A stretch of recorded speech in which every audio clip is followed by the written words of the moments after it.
because like, they're absolutely my favorite band of all time. I love AC/DC. Got a tattoo right here Of a lightning for bolt. AC/DC. Yeah, the middle of the slash, basically. Oh, I didn't understand. I thought you were just into electricity. Yeah, that too. But I like to shock myself on the nips. No, that's for AC/DC. But Avenged Sevenfold is my favorite band ever, and they started out as one of those the metalcore band. And when they were transitioning to like the City of Evil album, the one that blew them up, that was also a story of they got help from friends. Where they were already signed, they had a pioneering album that's like for metalcore. It's one of the ones that's a classic. That's what it's called, metalcore, when they yell into the microphone. Yeah. What their Waking the Fallen album is definitely one of those like big four of albums for that era. Like it was one of the things that helped make the genre bigger. Trey was another one of those and whatever. Bullet for My Valentine later on too. But in 2005 they had released City of Evil, and that was a complete drastic change. It was traditional heavy metal, fucking double kick everywhere, guitar solos all over the place. I loved it. It's my favorite album of all time, City of Evil. But the reason why it became what it was, and what people say, they started writing radio music. The only radio song on that album is "Seize the Day," and that's not what broke them. Seize the day. Yeah, what broke them was Bat Country. And if you listen to it like that, Bat Country's not a fucking single. It's got it's got double kicks all over the place, staccato riffs. It doesn't make any sense that it blew up. And didn't Bat Country have a video? It was the best video ever. There was the chick in it. Oh, dude. Memories are coming back. I have a story about that, and I can't wait to get to it. So Backcountry was put on TRL, and that's where they blew up. The reason it got on TRL is because Avenged Sevenfold was, at the time, and I think they still are, super, super close with Good Charlotte, who was international famous. Sleeping with everybody, dating everybody. Entertainment Tonight would talk about Good Charlotte. And they have like matching tattoos and everything. That's how close they were. And Good Charlotte went to, who was the guy who fucking did TRL? Who was that main guy on TRL? Carson Daly. Bro. Why was it so far away? I know, it was such a name you heard all the time. Sit me next to Carson Daly and Fred Durst. Yeah, that's what I was trying to think of. He was in Eminem raps, right? Yeah. And Good Charlotte was huge on TRL, and they asked him, like, yo, can you play this video for them? And it blew up. The song went to number 2, and that's what gave them their career. Shout out to Good Charlotte for doing a good Samaritan type of thing. Yeah, help your friends. Because now Avenged Sevenfold is one of those like acts that like help carry the flag for heavy metal. And after that, they had their career and they were able to branch off, and everyone followed them after. The bands that were metalcore most stopped. They got songs in Madden, I remember, after they made some bank, baby. Need for Speed. And so here's the story I want to tell you. I fucking hated Avenged Sevenfold. Hated them. When I was in high school, because I associated them. Because they were out of the closet? Is this a homophobia type of story? Absolutely. I don't like your attitude, sir. Well, listen, you're going to have to deal with it. You invited me here. You leave that homophobia at the door when you come in here. Well, what are you talking? Poseidon, look at him. Yeah, he's a walking homophobia. No, I was... So you didn't like him because the metalcore stuff like me? No, not at all. I never even heard them. It was because I associated them with guys who would like pick on me. And they wore all the merch, dude. Fucking Sevenfold everywhere, hats, sweaters. They were huge fans. Later on, and they would pick on you. Yeah, just because I was a fat guy in high school. You know their names. You know where they are now. Yeah, I'm friends with some of them. How good are you friends with? Because if you want, Poseidon could get some payback for you. Oh shit! I got my own form of payback later on. So it's all good. I appreciate it. Oh, you banged their girlfriends? Twice. Nice. No, I became just a better person than they were in life. Because Poseidon will have them needing to make their apartments wheelchair accessible, if you know what I'm saying. Oh, shit. Well, then I got some people. I got some names, man. I got some bullies I never got to. So, no. I just, I succeeded in life is basically how I got in it. Success is the best form of revenge. That's what I say. So I hated them. And then I remember I was coming home from work, one of my first jobs at Scores.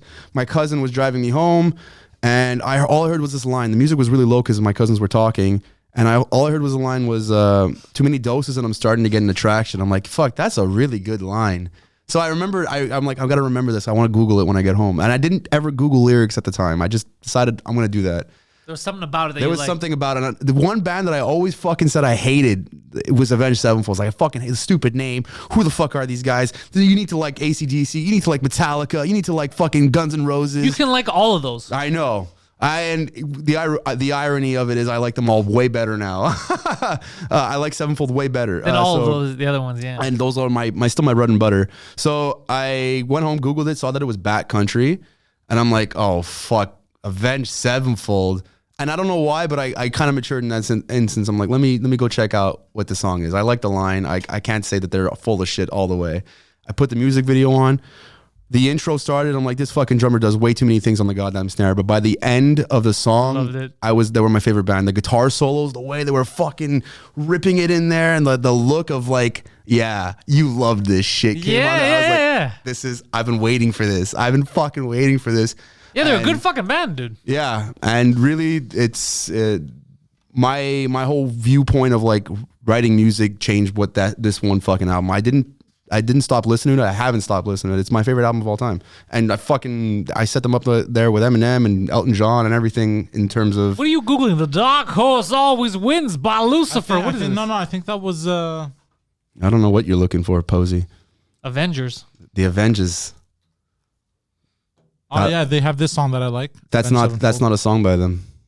Are you sure? Absolutely. I was about to say, bro, maybe it's new shit. I have their B-sides. I have everything. Hail to the King. Hail to the King. Yeah. Hail to the King. Maybe I'm confusing bands or something. I'm trying to think of what song. Oh, you're confused, all right. Yeah, what Crimson? No, it's not Crimson Day. You wouldn't know Crimson Day. The other single Blue Saracano. I don't know. Blue Saccharine. Saracano. It sounds like something you spread over chicken.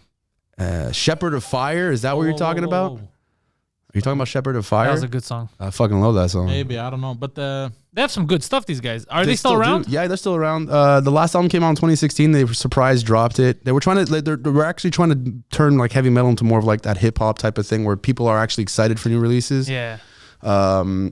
Didn't really work as well as I thought it would, but I love that album. Explain I thought it was amazing. That to me a bit, what you just said about how people are excited about new releases for hip hop, not metal. Like, what's the difference? What's the release schedule like? Well, I'm going to tell you why. It's because hip hop. Because I steal a lot of ideas from other like mediums, the way they drop shit. Like you see the podcast intros and stuff.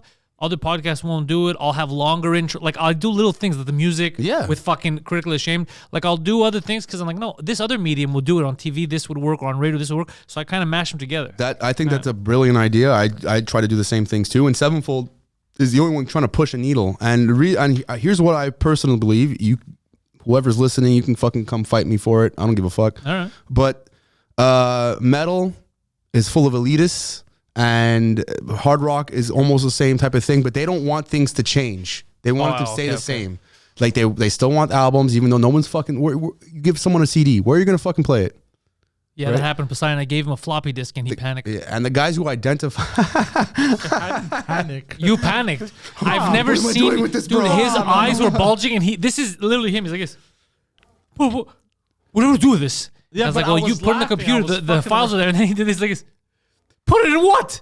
Put it in what? What is this? Just one eye pops. Just like, it's a floppy disk, bro. Just pop it into your fucking computer. He's like, what? I don't have a drive for this. He's freaking. He's like, what is this? Breaks down, cries. So they don't want things to change. And the guys who are very vocal about being metalheads are the worst fucking offenders. This is why I don't. As a guy who really enjoys heavy metal and is a part of that music scene and still has friends with them, most of my friends don't think the same way, but they don't like things to change. The heavy metal has a definition and that's the way it is. But what do you mean about the albums though? So people are still pushing physical albums. They want you to do the same fucking release cycles. The fact that you're gonna tell people months in advance that the music's coming out, like, and here's a single, and here's a music video for it, and we're gonna be in your town on this fucking date. And they didn't do that. They did like a Kanye West type of Kendrick Lamar. They just dropped the album, and then they booked a tour. But like metal fans aren't used to that, and a lot of them, like me, like thought it was brilliant, but they were taken aback by it. But what's the problem with that? What's the problem with just dropping the album and then going on tour? Because it didn't cause the same amount of traction as they would have had they done their normal release cycle. Whereas hip hop is still has an atmosphere that is not protective of what the definition is. It is hip hop. It's whatever you want it to be. They want to be surprised, like Tyler the Creator. Yeah, it's like fuck you, I'll do what I want to do. And all of the best ones do different new things, and that's why there's such a brilliant youth culture that always happens with it. That you don't have that with hard rock and heavy metal. Think of the youngest kid who's into heavy metal. They're still talking about bands from the fucking 80s. You're not wrong. I cannot dispute you on this. And it's not because those were the best bands ever. I love those bands, but there's like bands that came out in 2000s that like, have you gotten into these guys yet? I never even heard of them. Pantera is a band from the 90s. I do know guys that they don't respect anything that's not from that cycle. Yeah. I know a lot of guys like that. And think about it, if it was the same thing with hip hop, you have the older dudes who are like, nah, the 90s shit was great. Okay, but fuck, like, it's not the only thing. And if you're only going to talk about the 90s, you're going to turn it to heavy metal where it's this big fucking clusterfuck of guys circle jerking each other around the big four, and that's it. Yeah. And like you keep delving down into bands that were big in the Bay Area for like the 80s. So Exodus and the further down you go. Metallica, Megadeth. So that's the problem with having such a closed off community. You want to invite new people in, and then you like this band, and you're fucking ostracized for liking that band. The hip hop community, in your eyes, is more open than the heavy metal community. Oh my god! And they share so much, and they're always looking for new music, even just as fans.